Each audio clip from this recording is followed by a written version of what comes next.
Hey, it's a beautiful day in Florida. Blue skies, of course.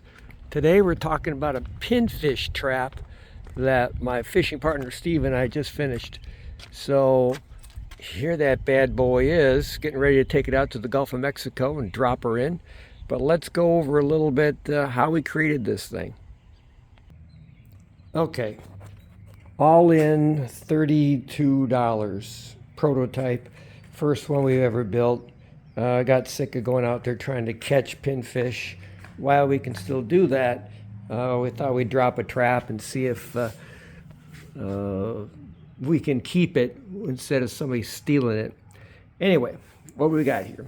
So some 1 inch by 1/2 meets Florida regulations for the mesh material, 16 gauge, 2 feet,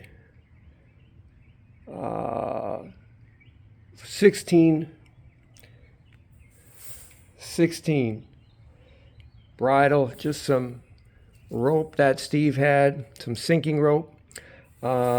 Here would be our bait door, 4x4 with a little flap.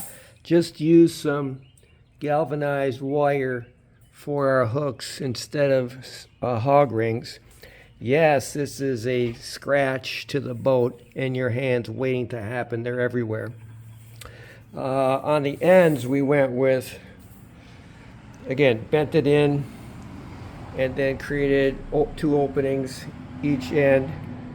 3/4 by 3 inches max is Florida regulations, so they can fish can go in and come back out the other way, or come back out through the hatch door. I'll show that in a minute. So bent in these ends, I don't know if you can see that.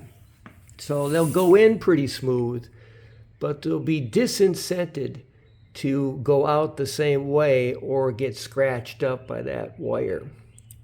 All right, so we got our 4x4 bait tube, top to bottom, connected. We decided to put the dump out hatch on the bottom. Why?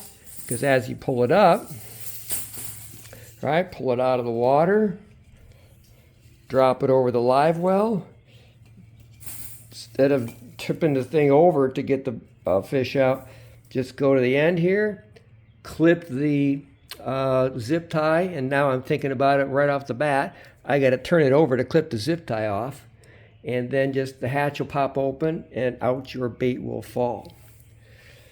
So yeah, we probably need to do a little bit on that bait door, maybe to put the opening right here, the zip tie. Plus we know if somebody steals our bait, they have to cut that zip tie to get it off or steal the whole darn trap.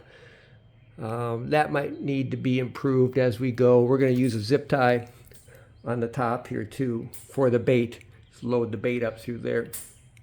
So that's it. It's our own version of a homemade pin trap. Looked at a couple guys online, stole a couple of their methodologies to put this thing together. Took us about 3 hours of cutting and snipping and bending and tweaking. But hey, we'll give it a shot. We had this buoy from some stone crab traps that Steve had. So here's our buoy.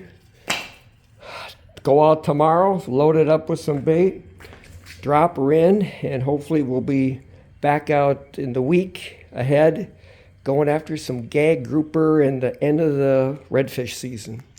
Anyway, hey, this is Mike from Blue Sky, Florida.